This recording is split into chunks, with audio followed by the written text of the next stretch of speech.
Okay, starting. Good afternoon, I'm José Shebab from the University of Illinois. Can you hear me? I'm José Shebab from the University of Illinois, Urbana-Champaign.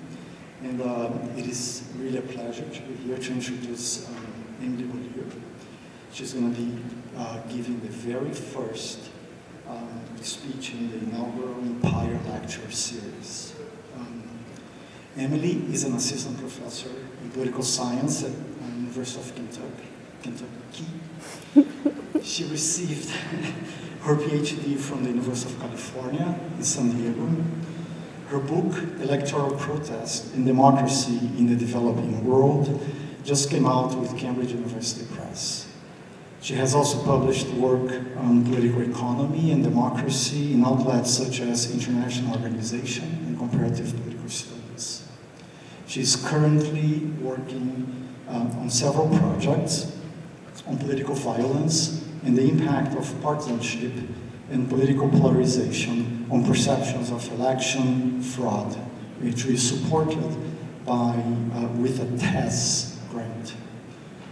Her topic today is Boycotts, Brawls, and Election Fraud, how politicians make democracy work for them.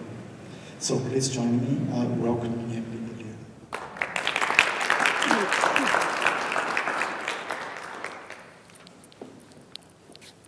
Thank you, Jose, for that lovely introduction. If you all don't mind, I'm going to forego the podium in favor of being down here. I'm told the lighting is better for the video.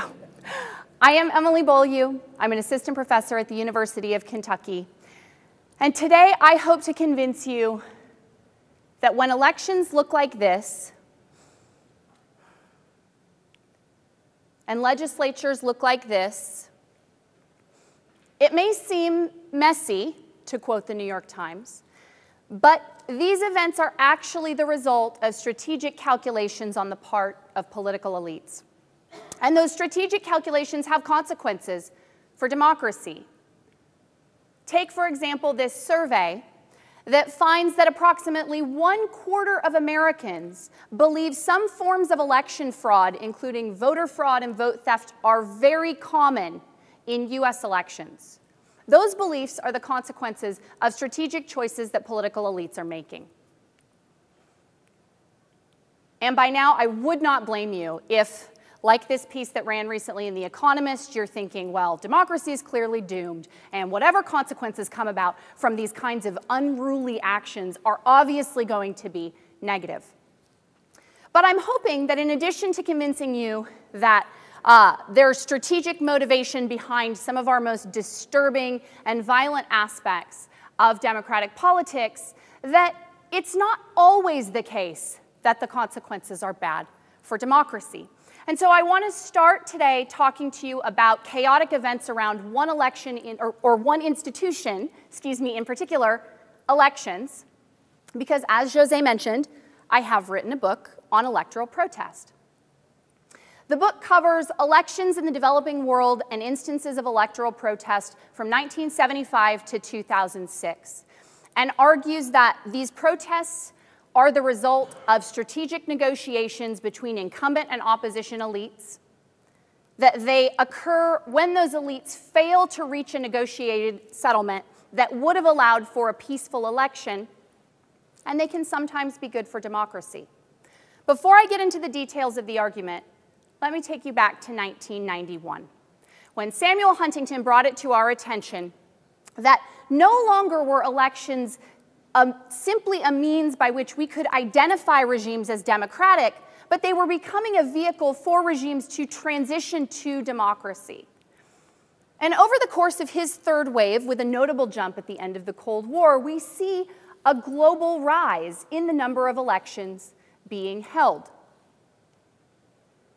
But about a decade later, Thomas Carruthers came along and cautioned us that many of those countries that were holding elections did not appear to be democratizing, as Huntington had predicted.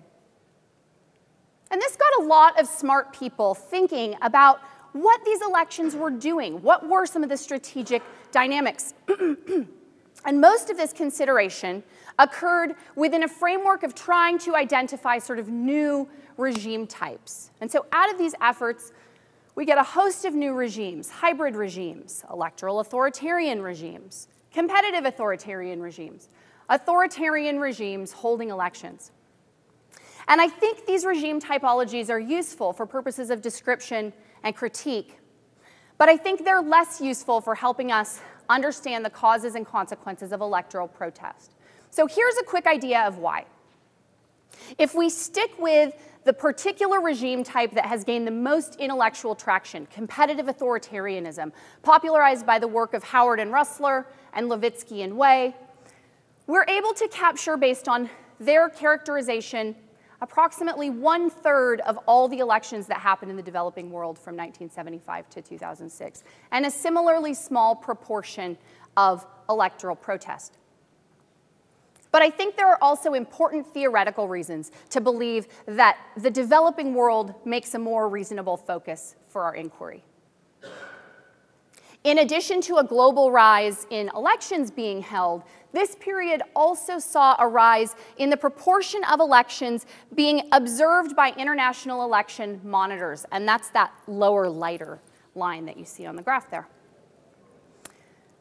Changing international norms and pressures about democracy really drove these increases in developing world countries in particular, so that more elections were being held and more of those elections involved international observers. But in addition to increased elections and election observation, this period also saw an increase in instances of electoral protest in those countries. And that protest really can take two forms: either a boycott that occurs before the election, where the opposition publicly rejects and refuses to participate in the election. Here we see an example of this happening currently in the African country of Guinea, where the opposition has announced a boycott of the May parliamentary elections. And I don't know, it's pretty small from where you're sitting, but the sign there from this protest supporting the election says, "The country wins with transparent elections." Or, if opposition parties don't protest by boycotting, they can protest after the election by staging mass demonstrations. We saw this last April following the presidential elections in Venezuela, where supporters for the losing candidate turned out en masse to accuse the winner, who was part of the incumbent party, of having committed fraud. And so what those last two slides indicate are really the central features of these electoral protests. The most common reason that opposition parties give for protesting is fraud or manipulation on the part of the incumbent. And increased electoral fairness is what they claim to want. Côte d'Ivoire in 2010 gives us a case of fraud touching off protests. What we have here is the Electoral Commission ready to announce the results. The gentleman standing up in the short-sleeved shirt is a member of the incumbent party. And he snatches the results from the chairman as he is about to announce them, which, quite understandably, opposition supporters took to indicate that these results were going to be favorable to the opposition, and so they staged protests in response. So let me tell you what I think is going on here. Unlike rich democracies, where elections basically structure competitors' behavior in predictable ways, elections in the developing world open up a space for negotiation between incumbent and opposition elites. The central feature of those negotiations is how much the incumbent is going to cheat in the election. And so we get protests when incumbent and opposition elites can't reach an agreement about what the acceptable level of manipulation should be.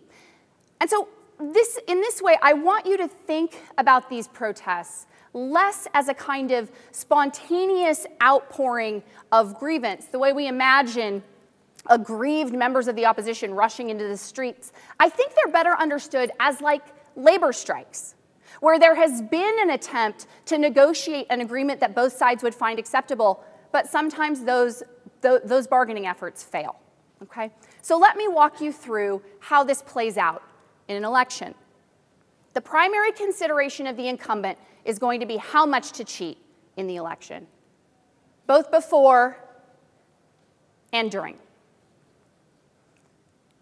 the opposition first has to decide whether to participate in the election or boycott. And that decision is going to depend both on how much they are aware of the incumbent having cheated up until that point and how much they anticipate the incumbent is going to continue to cheat throughout the election. Once the opposition has made their decision, the incumbent gets to see the election through, either cheating more or not. And then the opposition has to decide whether to accept the results of the election or protest. This decision might be based on fraud and manipulation that has occurred during the election, but we can also get protests out of the strategic considerations of the opposition, even if the incumbent has really kept manipulation at levels that the opposition should have found acceptable. What this means for democracy is going to depend on how the incumbent responds to whatever protest has occurred, and that response is going to be conditioned on where the opposition got support for its protest, particularly in the case of boycotts. But before I show you some empirical evidence that is consistent with this story, I want to say a little bit more about why this is happening in the developing world in particular. Developing countries are where these protests happen. Part of that has to do with the international pressure around democracy and holding elections and these countries' response to that pressure. That explains why the elections are being held. But there are two other features that have to do with low levels of economic development that help us understand the particular dynamics that are playing out here. One that has to do with an imbalance of resources and one that has to do with available information. So with respect to the resource imbalance, lower levels of private sector wealth create a major imbalance in terms of the resources that the incumbent can control by virtue of controlling the state and the resources that are going to be available to the opposition to access. This explains why it's the incumbent who gets the choice to cheat or not, and the opposition has to respond with protest. This imbalance, though, can also help us understand how we might get to a situation of bargaining failure through credibility problems. Because any actor that has a reasonable shot of potentially controlling those resources after the election, if they in the course of the election make commitments that would effectively cut off their ability to potentially control those resources, those commitments are probably not going to be seen as credible. The final issue, which I'm representing here with adult literacy rates, but we can think more generally about available information in a society, because we know that information problems are another way we can get bargaining failure. And so what we have in developing countries is, on average, lower adult literacy.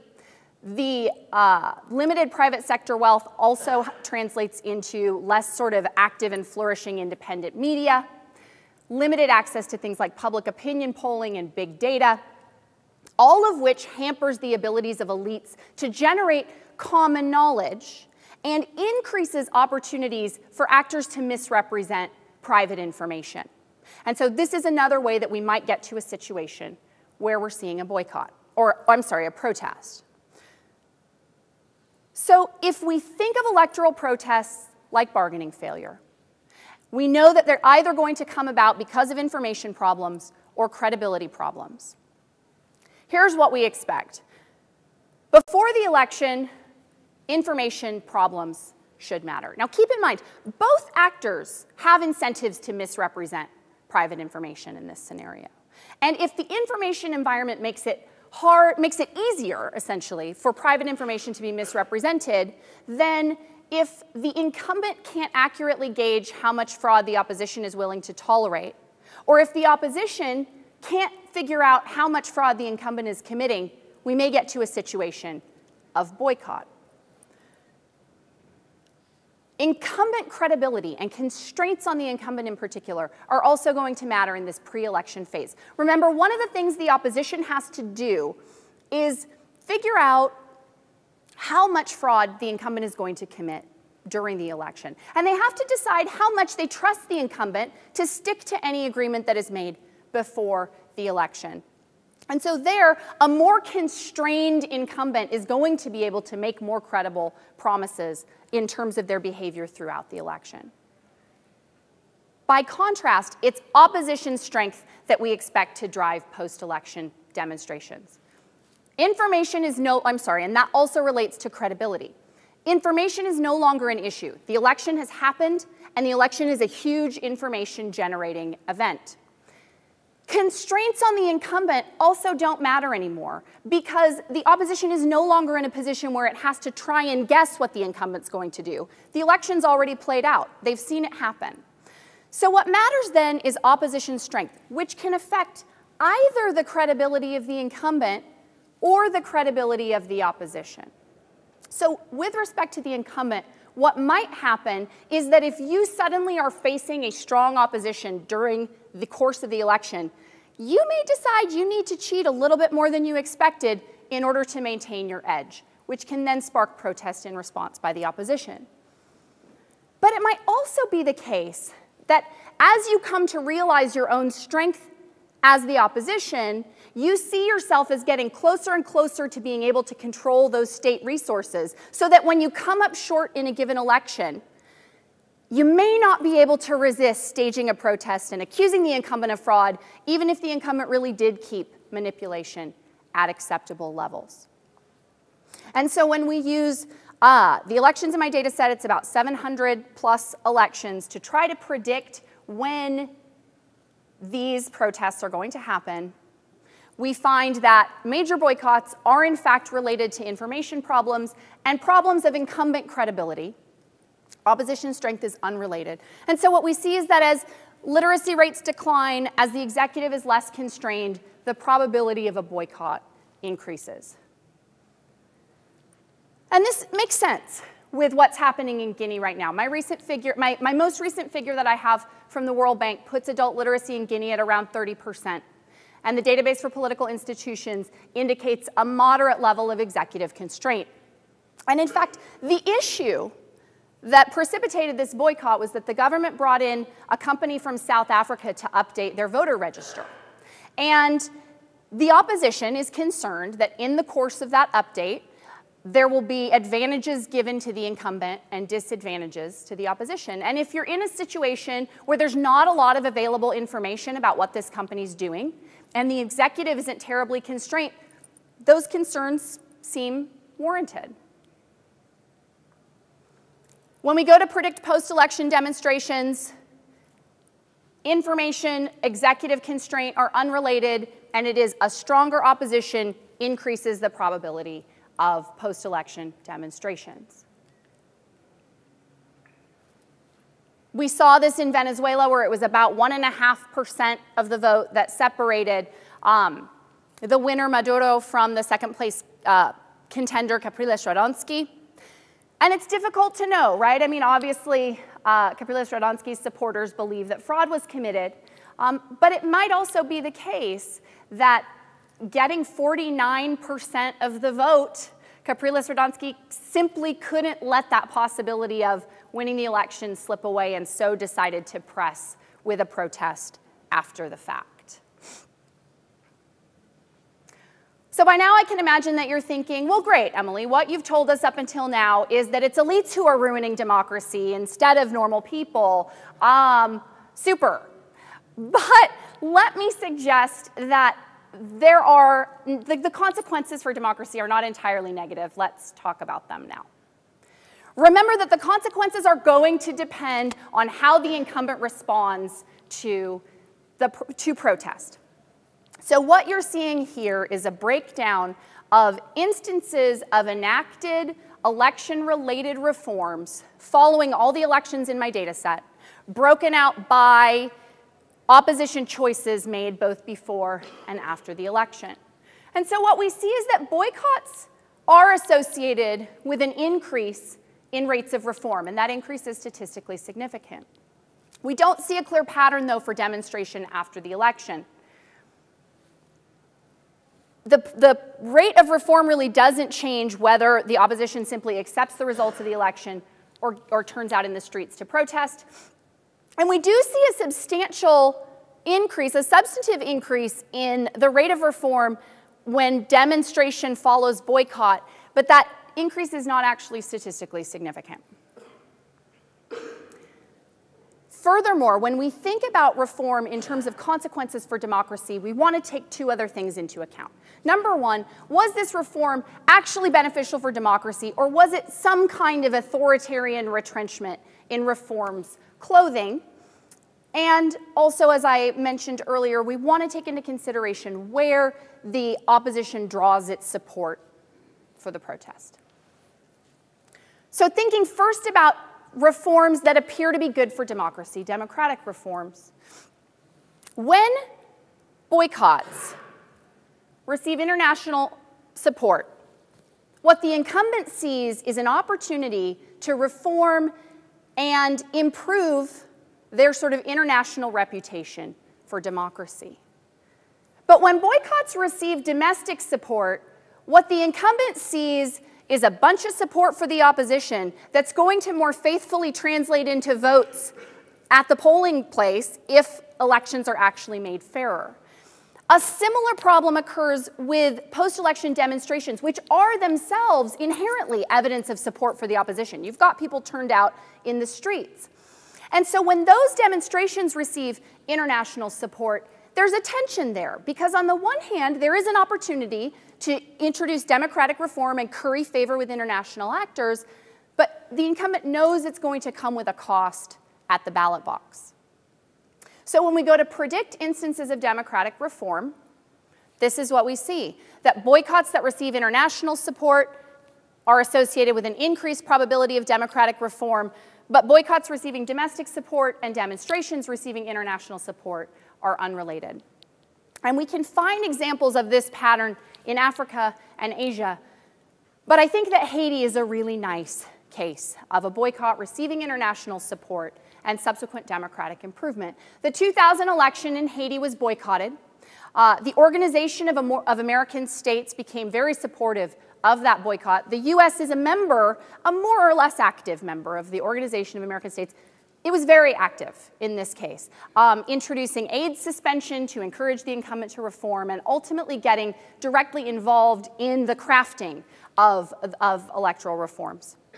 The 2006 election that brought René Préval to power was not perfectly peaceful, but it was a marked improvement over 2000. And what we've seen since then with the most recent election is even more promising for democracy. We saw respect for electoral institutions with the seeing through of a runoff election in which the candidate that had been chosen and championed by Préval, the incumbent, didn't even make the runoff. And we've seen a subsequent alternation in power with Michel Martelly as the current president. But before we get too optimistic, let's go back and talk about that retrenchment in reform clothing. When we go to predict instances of reform that do not appear to be beneficial for democracy, the results reflect that logic that I described to you. So boycotts that get domestic support increase the probability of authoritarian reform. The incumbent likely wants to appear responsive to the domestic population, but doesn't want to actually jeopardize prospects in the next election. And so reforms are implemented that are not necessarily good for democracy. Boycotts receiving international support are unrelated, but interestingly, when demonstrations receive international support here, that's actually associated with a decreased probability of authoritarian reform being enacted. So, while on the one hand, international support for demonstrations doesn't seem to be enough to increase the probability that you get democratic reform, it does at least suggest a sort of a hesitancy on the part of the incumbent to try to redouble their efforts for maintaining power. So out of electoral protest, we can get some results that are not great for democracy, but some that give us some cautious optimism, depending on the nature of the support that protest receives. And so what I've been doing since finishing the book is trying to think about how I can take some of the basic insights from this project and carry it on into my future work. This is the next institution where we want to think about chaos.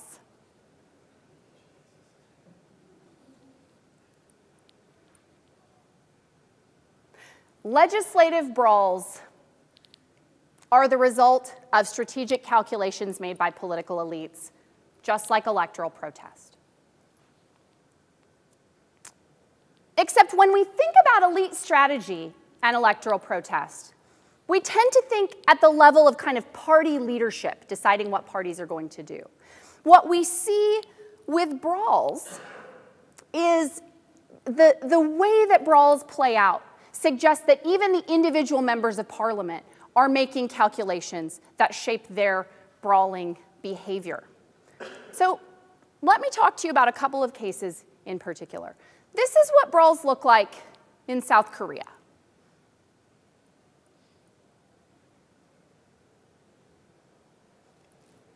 And this is what they look like in Taiwan. Taiwan is actually our most prolific legislature in the world in terms of brawls. And from the Taiwanese case, we get a lot of interesting information about the strategy behind provoking a brawl. There are reports that members of parliament, when they plan to provoke a brawl, will call their fellow MPs and encourage them to wear running shoes to the next session of parliament. This guy didn't get that memo, apparently. But what the other thing that's interesting is the reason I showed you South Korea as well is because when we compare the cases of Taiwan and South Korea, we can start to see how individual legislators' incentives are being shaped in the process of brawling. So South Korea is a system that is dominated by parties. Your route to political success goes through a party. And their brawls really seem to reflect this need to cultivate party loyalty. They all have this very cohesive, many of them feature some kind of barricading, either of furniture or bodies, but there's clearly a sort of cohesive, coordinated effort to those brawls. By contrast, Taiwan is a system with a lot of incentive to cultivate a personal reputation with voters. And so what we see in those brawls, even if they involve relatively the same number of people, what we see is much more idiosyncratic, individualistic behaviors. In one particularly classic episode, a legislator grabbed the paper copy of a bill that was being hotly debated on the floor of the legislature and shoved it into her mouth, ostensibly to try to destroy it, which then provoked the opposition to try to extract it from her mouth, pulling her hair. It got pretty wild from there. So we see a lot of evidence of strategy involved in legislative brawling. What's less clear at this point, but is sort of the long-term aim of this project, is really to understand what the consequences of these brawls are for democracy. And that seems particularly important given what's recently happened in Ukraine, given what's happening right now with student protests. I say right now, this was about a week ago when students were occupying the legislature in Taiwan. Given what's happened in Turkey recently with the government's effort to sort of crack down on anti-government sentiments by banning social media. And so one way we can try to get some traction on the democratic consequences of these strategic manipulations of institutions is by using public opinion data. And so these are some results from a series of survey experiments that I've been conducting to try to understand the factors that shape perceptions of election fraud here in the US. And to be clear, I don't actually think there's a lot of election fraud happening in the US. But I do think that political elites use concerns about election fraud to try to gain an electoral advantage. There's a very clear pattern in this country of Republicans favoring election legislation that is more restrictive and focuses on combating voter fraud, and Democrats favoring more permissive legislation that focuses on voter suppression or disenfranchisement. I mean, the New York Times just ran a piece on Sunday, I think, about the wave of restrictive legislations that are happening in states that currently are controlled by Republican governments. I have a neighbor who is a lawyer for the Kentucky state legislature. He works in their election law division, and he was very surprised when I said, I bet that what you see is Republicans introducing this restrictive legislation and Democrats favoring more permissive legislation. And he said, yeah, well, yeah, I mean, that's what he said. Like, he was surprised because that's exactly what he sees all the time in his line of work. And I guess it's possible that Democrats really just do care about voter fraud. I mean, sorry, switch that. Republicans really care about voter fraud, and Democrats really care about voter suppression. But what's particularly interesting and makes me really think there's something strategic going on here is that my survey results don't turn up any evidence of those partisan patterns at the level of individuals. So my Democratic respondents are no more concerned about voter suppression than my Republican respondents. My Republican respondents are no more concerned about voter fraud than my Democrat respondents. But what does emerge very strikingly is a sort of purely partisan effect shaping concerns about fraud. And so what you see here are the results of a series of experimental treatments. The lighter bars show you that when either a Republican or a Democratic respondent received a scenario where someone from their party won under suspicious circumstances, they're not terribly concerned about fraud. The confidence intervals put it, the probability of finding fraud likely right around a coin flip. But when they received a scenario where someone from the other party won under the same suspicious circumstances, the concern about fraud increases dramatically. In a follow-up experiment that I've run, I've also found that priming respondents about political polarization around the issue of fraud also increases concerns about fraud.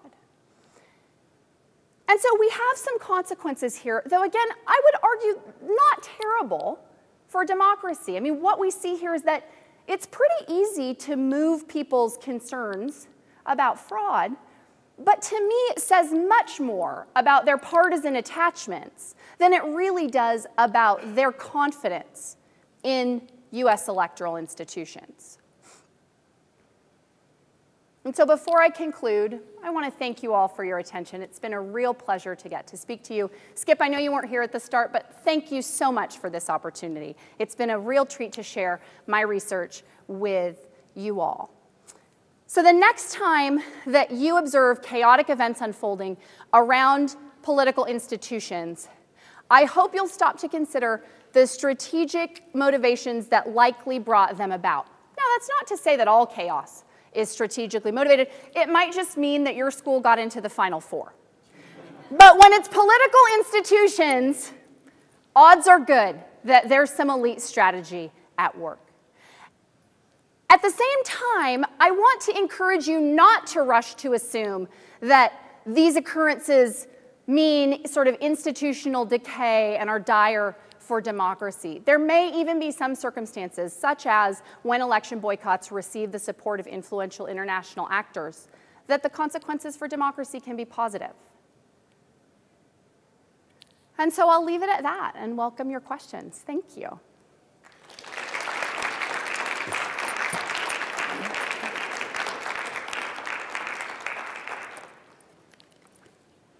You're fun. Could you distinguish between types of international support? Are there some forms of support that are more productive for the happy outcomes than others? Yes, we could. I haven't, but I think we could. So for my project, what I coded as international support was effectively diplomatic communication. It was public pronouncements by, and I should state that it's diplomatic actors, so we're talking democracy-promoting states like the US, the UK, France, and intergovernmental organizations such as the OAS, the EU, the UN. So those are the international support that I'm focusing on. And it really is, honestly, I think there'd have to be a lot of digging into the cases to come up with a way to sort of quantify. Because yes, in the Haiti case, support was pretty intensive, right? I mean, it definitely went beyond simple diplomatic communication. But that is something I think that we'd want to go on a case-by-case basis to come up with a schema for coding, yeah.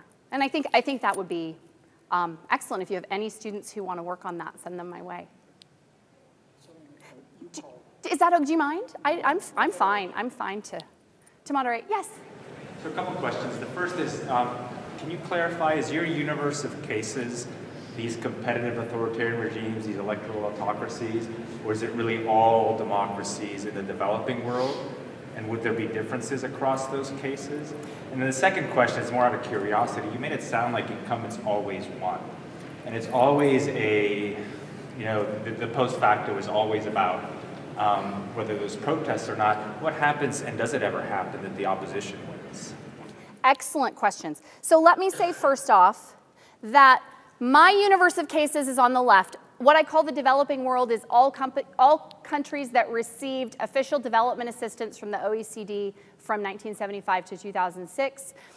And so it includes regimes that get classified as competitive authoritarian, but it makes no regime-based distinctions. It takes any country considered developing on those criteria. But what you see here is that I've just mapped the distribution of polity scores across my entire data set and across the competitive authoritarian. And there's a little bit of difference, right? I mean, the mean moves a little bit. The standard deviation shrinks. I think that's good for the competitive authoritarian folk. I mean, if you're trying to designate a regime type, hopefully you're getting a little more specific than every country in the developing world. But to me, it's not substantially different. I'm not worried that that by expanding beyond competitive authoritarianism, I have somehow sort of dramatically skewed the data in a way that we would need to be concerned about for purposes of analysis. I'm so glad you asked about the incumbent winning. So the incumbent always wins when there's a boycott because there's no competition, right? And so the incumbent is always returned to power. Now, there have been, I can't think of any off the top of my head, but there are a couple of cases where there then are subsequent protests that essentially drive the incumbent from office. But the incumbent technically wins that election. And I should say, I didn't show it in the results that I showed you, but one of the things that I control for that is an incredibly strong predictor of opposition protest is incumbent victory. It's in fact almost a perfect almost a perfect predictor of post-election demonstrations is incumbent victory. And the exceptions to that, of which I think there are about 6, are basically cases where it looked like the incumbent was going to win, and so the opposition started protesting before the results were announced, and then it turned out they did okay. But for the most part, you don't see the opposition protest when the incumbent wins, which lends more credence to the idea that we want to think carefully about those post-election demonstrations before we assume that they really are a reflection of malfeasance on the part of the incumbent, because the opposition is fine to accept malfeasance if they ultimately take power. Yeah, thank you for that. Meg. Does your theory speak to when voter suppression backfires on whoever's opposing those rules? Tell me what you're thinking. Well, Rick Scott in Florida, sort of suppressed the last election, spent lots of money on it, and is now recanting a lot of those efforts in anticipation of the upcoming election. And so I guess I'm just because they didn't work to his advantage. Or because he's gotten so much backlash. So I guess maybe I was just a little bit confused as to what the electoral advantage is of suppression. That's a great question. So in the US context specifically, conventional wisdom is that turnout favors Democrats. But I think the sort of more nuanced, the better understanding, because there's some debate around that. There are some studies that have found no effect or only effect in certain types of elections. I think the smarter way to think about it is that there are particular populations that are likely to be affected by some of these restrictive legislations. And very often we see that those are populations that trend heavily Democratic. And so it's not so much that always and everywhere suppressing voters is going to be a good thing, but that when you can identify a population that's likely to vote for the other guy, then yeah, some law that gets you, that gets those voters weeded out, you probably like. But if what you're thinking of instead is more kind of a political backlash, I honestly think we're starting to see some of that with the restrictive arguments on the basis of voter fraud. That's starting to change. And in fact, that New York Times piece from last Sunday pointed out that one of the new justifications is uniformity. We got it, that there's really not a lot of voter fraud, and so we're not going to say voter fraud anymore, but what we're going to say now is uniformity. It's not fair if people in different parts of the state have to vote under different rules. We want to see everyone vote under the same set of rules. So it's still a call to fairness, and I think in part that's happening because it's been so hard to show actual evidence of systematic voter fraud. Yeah, thank you, Meg. Hi, what's your name? Richard. My name is Richard. Hi, Richard. So I want your perspective on these two issues I'm about raising. And the first one is in your analysis of the electoral protest. African countries seem to come to the picture a lot, but in the brawl, they were virtually absent. I want to know explanations for, if there's any explanations for why they are so quick to go to the street and protest, but in the legislature they would not fight or anything like that. That is a really great question. And my second question is, don't you think that the act of not accepting electoral results is a psychological mindset? Because in almost all the cases, you see electoral monitors coming out to say that this was free and fair. Well, I'm saying this because personally I've also done some work on elections in Ghana. I'm from Ghana. And so I really want to know your perspective on that. I'm yet to see any African country fight in the legislature when it comes to the brawl. But I've witnessed a lot of them going to the street to say that, no, we will not accept this result.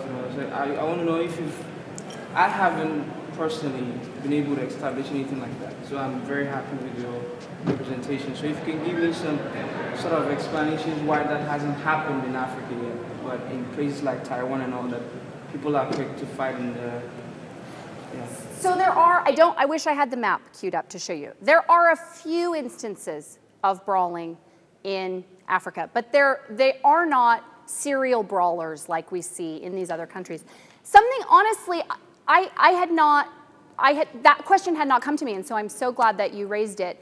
One thing that was brought to my attention, I actually presented a paper on the Brawls project earlier today, and one thing that was brought to my attention by one of the panel members there was the fact that Ukraine, Korea, and Taiwan, which are arguably the countries, they're the countries with the highest number of brawls, and some really interesting conclusions to be drawn there, but they're all countries with major security threats, right? They've all got a neighbor, in some cases a big neighbor, in other cases a neighbor with nukes, right there. And so there's some sense that maybe that really increases tensions for policymakers in the policymaking process. And so maybe that's part of the story, that we don't see those kinds of intense security, international security threats for African countries, and so legislators aren't in the same pressure cooker, perhaps. That it's something I want to explore. And you're right, though, that when I talk about electoral protests, again, I didn't show you all my control variables, but the only regional control that I have to include is for Africa, because it is the only region that is consistently associated with higher rates of electoral protest. So I very much do see that. And as far as the question of whether there's a psychological explanation, honestly, I would defer to you on that, because I don't have sort of individual level data to know that, and I would be really interested to hear more from you about that. But I think even if there is a sort of psychological disposition, it still leaves room for elites to essentially manipulate that disposition. And so I think there's room for a coexistence of both those ideas, and I would love to get your thoughts at some point. Thank you. Simanti? Hi. So the Brawls thing is fascinating. It's fun. About it later. Although Jose cautioned me that I need to move beyond the fact that it's a cool project. So yeah, of course. Yes. So it's good to start from that. Certainly.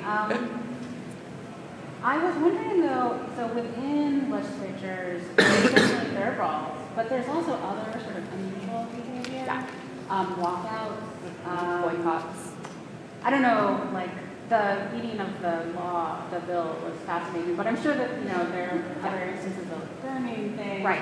symbolic. Getting up and singing the national anthem, yeah, absolutely. Yeah, and so I was wondering if that might be something that plays into, you know, the acceptability of brawls or the habitual. I mean, it seems like, you know, culturally, in terms of political behavior, right? Something, I assume if a brawl happened in Congress today. Right. Not 100 Right, years not ago. when Charles Sumner got caned. But today, then people would be upset about that. And so, I don't know, I mean, do we expect our brawls to happen outside of the House, but there's this like sacred sense of being in Congress, or I mean, I'm wondering what can lead up to the opportunities for these brawls to happen and flourish. Well, so your line of thought connects to two things that I've been, well, one just very recently thinking about, but the other more recently. I think a lot of what's going on with these brawls they're publicity stunts, right? They really are about attention getting. Because the very common pattern is that a brawl happens when the opposition doesn't have votes to stop a piece of legislation that they don't want to see passed, right? And so what do? They literally get up at the speaker's podium and try to take over the speaker's podium so that the speaker can't call the vote. They sometimes destroy the microphone, they try to remove it, right? I mean, that's, the speaker's podium is a big locus of activity. But I don't think they think they're actually going to keep the vote from happening, right? I don't think they're naive like that. I think it is something that they're hoping will maybe be painful for the incumbent party to bear, maybe make the government look bad. But I also have indications that governments let this happen. And I think that might be because they maybe want the opposition to look bad, or that they want to really solidify their base of support, right? I mean, I'm thinking of Steve Wilkinson's story about riots getting the Hindu vote behind you in India. Well, if you've got moderate legislators who are maybe on the fence about their vote, let's whip up a riot and remember, it's us against them, right?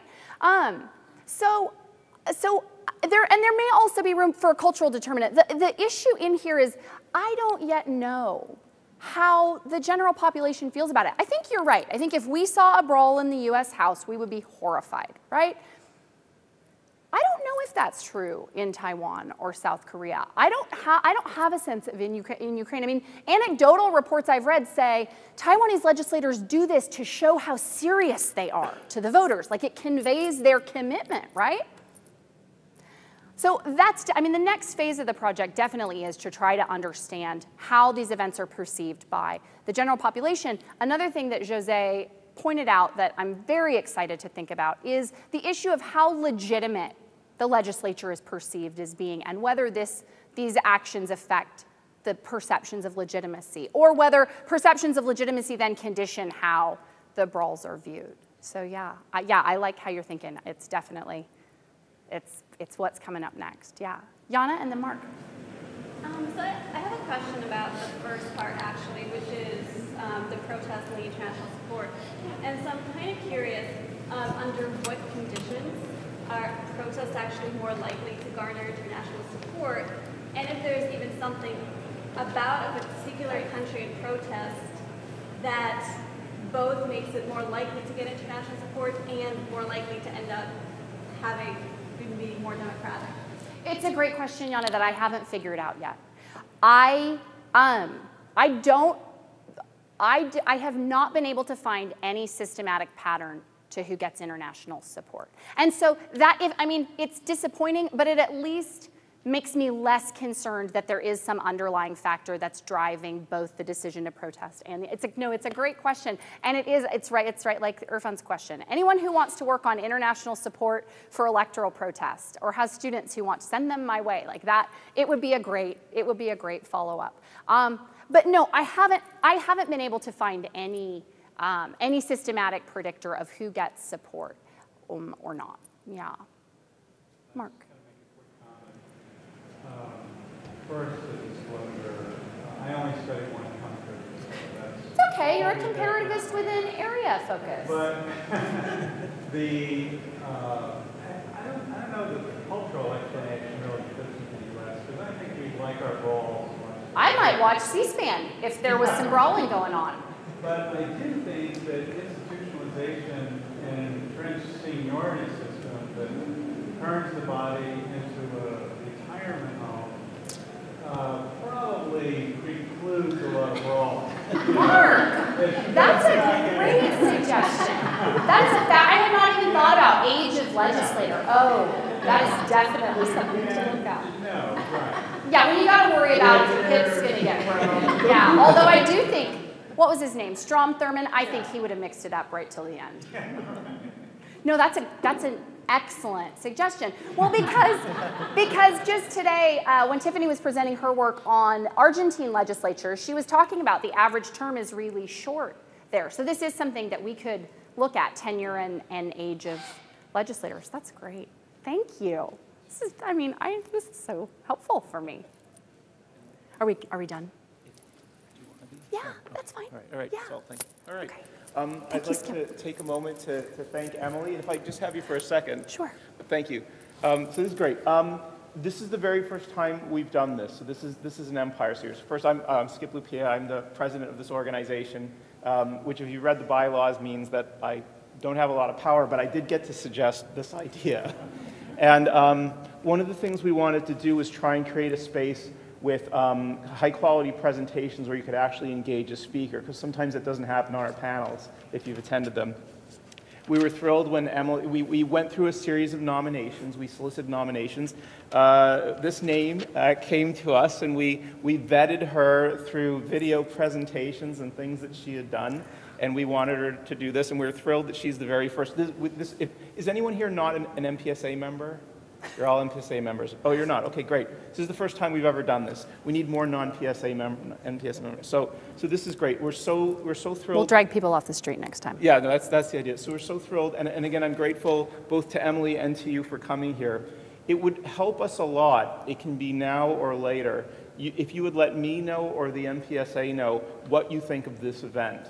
Right, if you found value in it, if you'd like to see more things like this, because it's something we can do. I mean, you have sort of great ideas and great presentations. If you want to see more of this, let me know, let the MPSA know. If you didn't like it, and I can't imagine. This is like American Idol right now, is what I feel like. Vote 225. Yeah. So that's true, yeah. So, or if you can think of different ways to do it, please let me know, because it's something we can tinker with. I'm giving one of these, so if you want to see if you want something to complain about, come to that one. But yeah, this is, again, I'm just so grateful to all of you, and especially to Emily. So thank you very much. I appreciate it. Thank you all. Thank you.